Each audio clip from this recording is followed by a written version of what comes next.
Hello guys, welcome back to my blog. I hope आप सब बहुत अच्छे होंगे। तो आज मैं आपके साथ एक डिलीशियस शुगर फ्री आइसक्रीम की रेसिपी शेयर करने जा रही हूँ।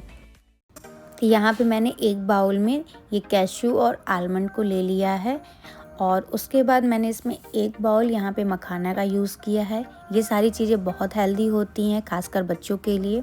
यहाँ पे मैंने 2 से 3 चम्मच यहाँ पे मैंने ओट्स का यूज़ किया है और साथ ही में मैंने यहाँ पे आइसक्रीम को मीठा करने के लिए डेट्स का यूज़ किया है। जैसा कि मैंने शुरू में ही बोला था कि ये शुगर फ्री है, तो यहाँ पे मैंने मीठा करने के लिए डेट्स का यूज़ किया है।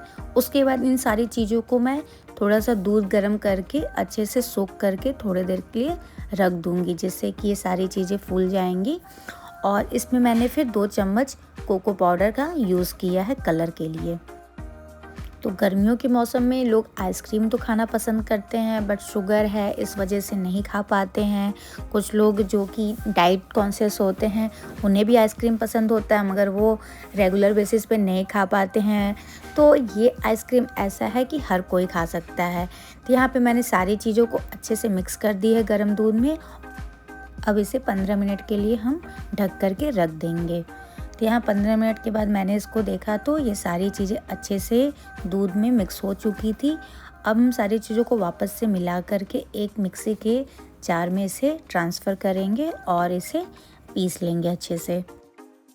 तो किन किन लोगों को आइसक्रीम खाना पसंद है वो मुझे कमेंट्स में बताएगा। और ये आइसक्रीम बच्चों के लिए कितनी हेल्दी है वो आप सब देख के ही समझ गए होंगे, क्योंकि इसमें सारी चीज़ें जो कि बच्चों के लिए हेल्दी होती हैं वो सारी चीज़ें मैंने मिक्स की है। तो बच्चों को अगर ड्राई फ्रूट्स खिलाना है तो आप कुछ इस तरीके से आइसक्रीम बना करके भी खिला सकते हैं, क्योंकि बच्चों को तो आइसक्रीम पसंद होती है, लेकिन बच्चे ओट्स खाना पसंद नहीं करते। मेरा बेटा खासकर यहाँ पे डेट्स नहीं खाता बिल्कुल भी, तो मैंने सोचा था कि डेट्स उसे कुछ इस तरीके से मैं आइसक्रीम में छिपा के खिलाऊंगी।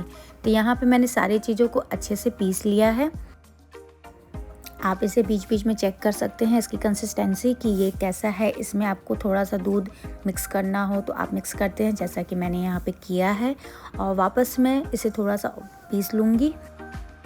ये एक अच्छा डेज़र्ट भी है। आप आइसक्रीम तो नॉर्मली खाते ही हैं, लेकिन अगर आपको डेज़र्ट के रूप में इसे किसी को सर्व करना है तो आप इस आइसक्रीम को अपने घर पे इजीली बना सकते हैं।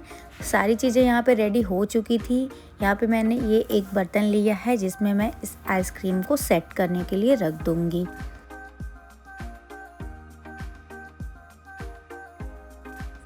आप इस आइसक्रीम लिक्विड को किसी भी बर्तन में रख करके अच्छे से सेट कर सकते हैं। आपको अगर ये चॉकलेट बाइट्स पसंद हो तो आप उस पर स्प्रेड कर सकते हैं, या फिर आप यहाँ पे ड्राई फ्रूट्स का भी यूज़ कर सकते हैं। मेरे बेटे को ये चॉकलेट बाइट्स बहुत पसंद है, तो मैंने अपने बेटे की पसंद की ये सारी चीज़ें इसमें डाली है। आप अपनी पसंद की डाल सकते हैं।